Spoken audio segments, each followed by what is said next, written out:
Bonjour les petits-noux. Aujourd'hui, nous allons voir une histoire où il faut bien écouter ses parents et surtout ne pas parler aux inconnus. Vous l'aurez sans doute deviné, c'est l'histoire du petit chaperon rouge.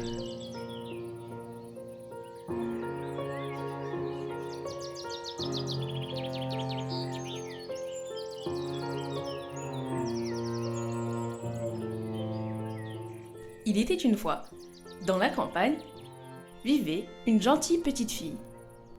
Elle sortait toujours avec son petit chaperon que sa mère lui avait confectionné. C'est pour cela qu'on l'appelait le petit chaperon rouge.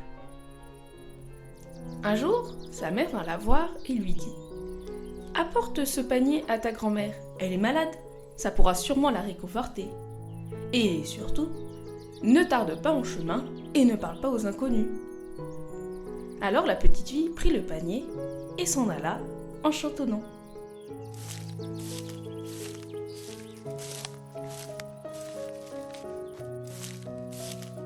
Arrivée à la croisée d'un chemin, elle vit le loup qui s'approchait. Il venait de la maison des 3 petits cochons.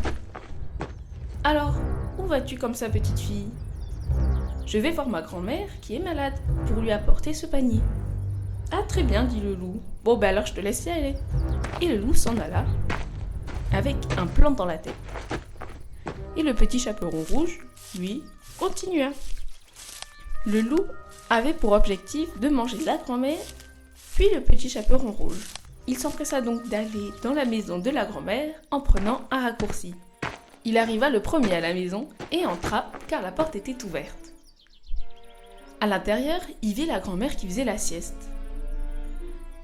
Elle se réveilla au bruit du loup et eut une peur bleue et le loup l'avala tout.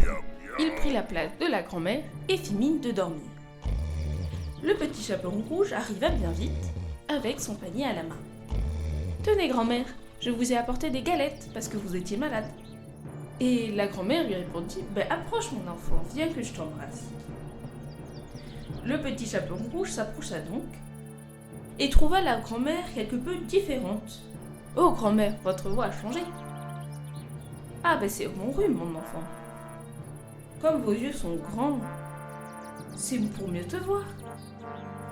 Grand-mère, tu as une grande bouche. C'est pour mieux t'embrasser, mon enfant.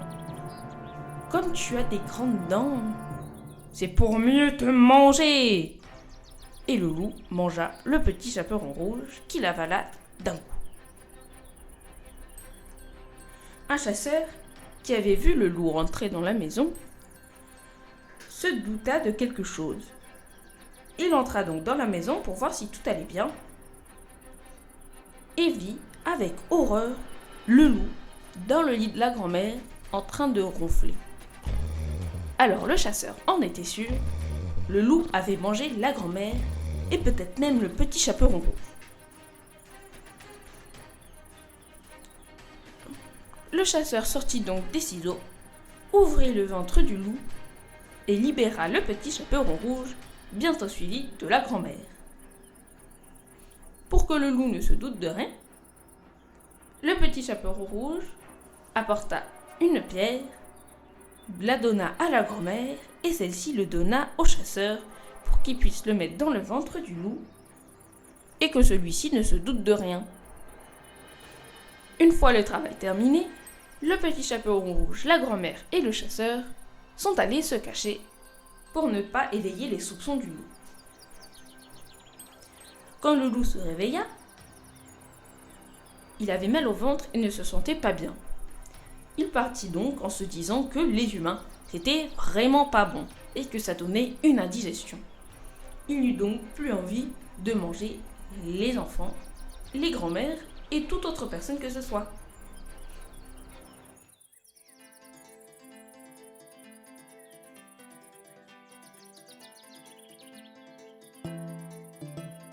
Une fois le loup parti, la grand-mère et le petit chaperon rouge remercièrent de vive voix le chasseur qui les avait sauvés. Le chasseur, lui, qui était humble, partit en disant que c'était son travail de veiller sur elle.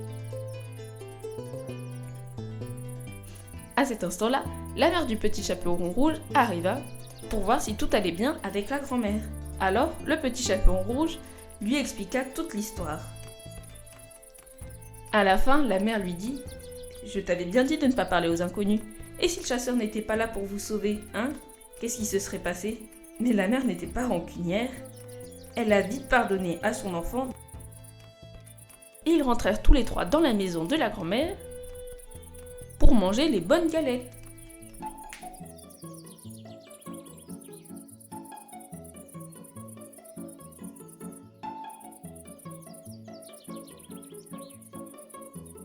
Les enfants, avec cette histoire, on a vu qu'il faut toujours écouter ses parents parce que même si leurs conseils paraissent désagréables, eh bien ils sont toujours pour notre bien et ce sont toujours de très bons conseils. Et aussi, ne parlez pas aux inconnus, même s'ils paraissent gentils, on ne sait pas ce qu'il y a dans leur tête.